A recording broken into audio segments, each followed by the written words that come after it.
He thought divorce would destroy me, it set me free. You won't last 6 months without me.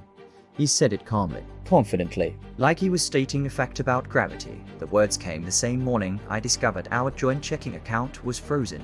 I was standing in my kitchen in suburban Illinois, trying to pay the electric bill, when my banking app flashed. Account restricted. Contact primary holder. Primary holder. My husband. I stared at the screen as his voice echoed from earlier that week.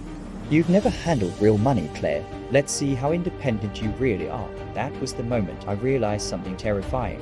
He wasn't just leaving. He was trying to ruin me. Mark always liked control, not in obvious ways. Not the kind you could point to in front of friends. He controlled through tone, through subtle corrections, through reminders. I make the money. You wouldn't have this life without me. I handle the investments. It's complicated.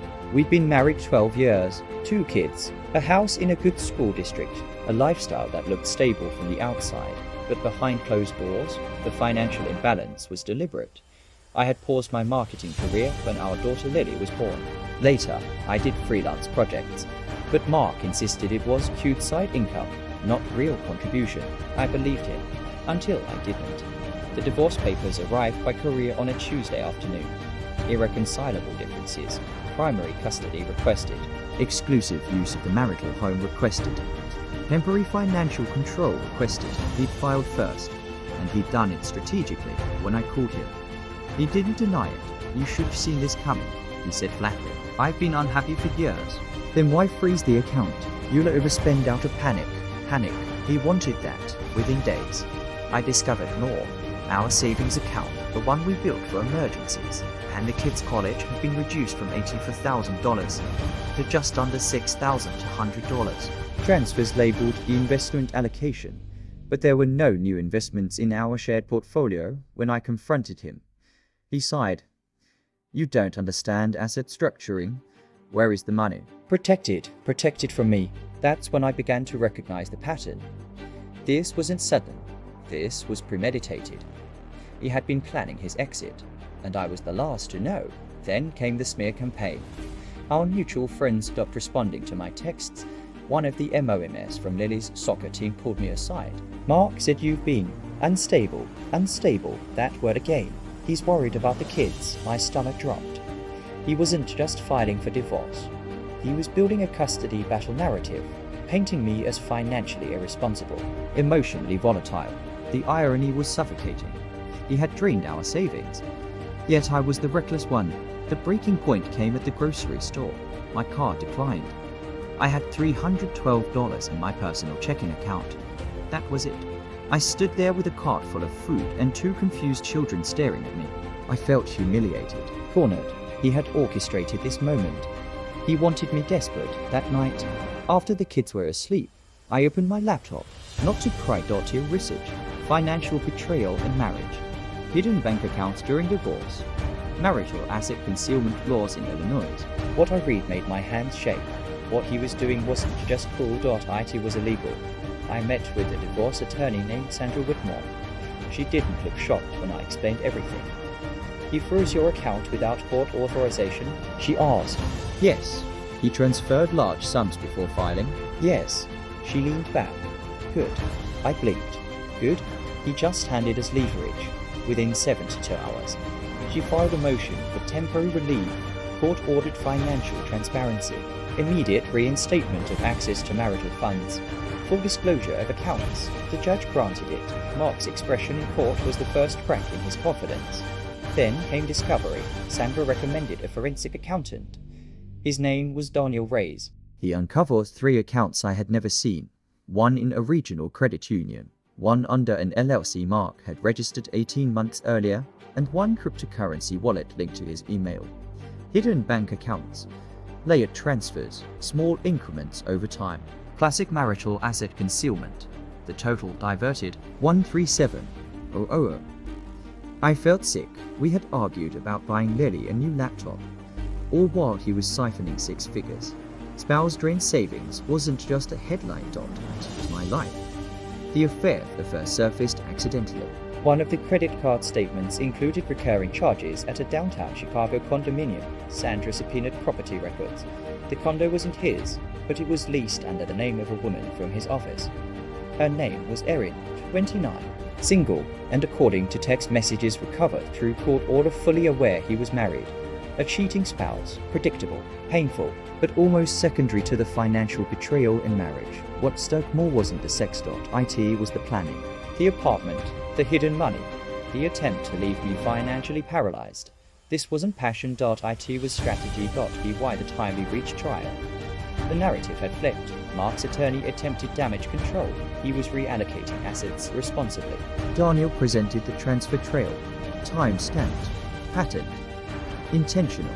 Sandra highlighted the LLC created solely to funnel marital funds. Then came the custody angle. Mark had claimed I was financially irresponsible, but under oath, he admitted freezing the account before any court order. The judge's face hardened. You unilaterally deprived your spouse of access to marital funds while minor children were in her care. Yes, Your Honor, that answer.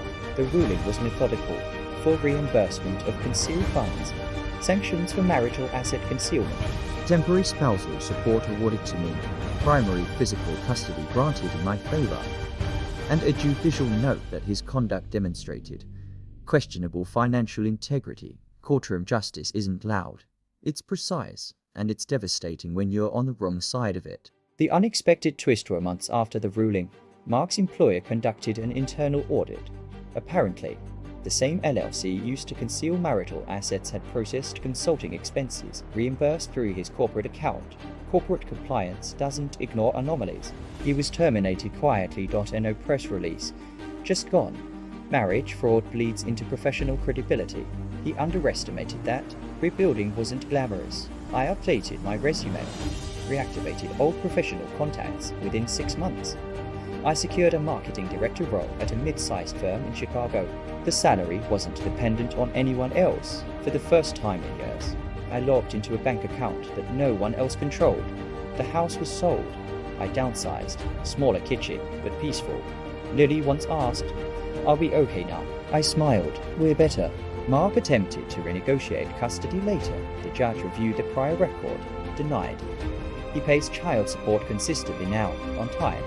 Control doesn't survive documentation. Reflection for years. I believed his narrative. I was lucky. Dependent. Financially nay. The divorce would destroy me. What he didn't understand was this. I wasn't weak. I was uninformed. There's a difference. Once I learned the language asset concealment, financial fraud, litigation rights, everything changed. Knowledge dismantled fear, documentation dismantled manipulation, and strategy dismantled his illusion of power. This isn't just a real-life betrayal story. It's proof that control only works when one person holds the information. He thought freezing accounts would freeze me. He thought draining savings would drain my confidence. He thought filing first would finish me. Instead, it exposed him. Divorce, revenge isn't screaming or public humiliation. It's evidence. It's composure. It's knowing the law. It's rebuilding in silence while the other person scrambles. Today, my children see something different. Not a woman destroyed. A woman who stood up. A woman who learned. A woman who rebuilt.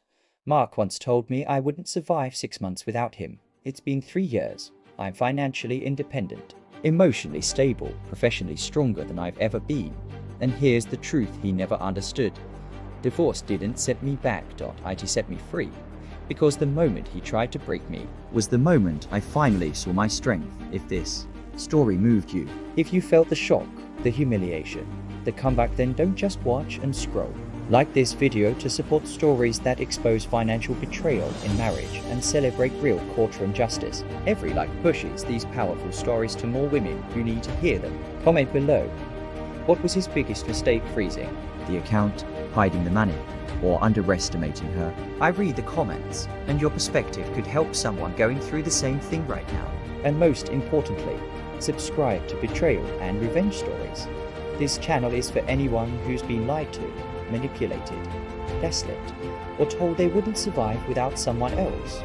New stories drop regularly, raw, strategic, and unforgettable, because betrayal deserves exposure and strength deserves a spotlight.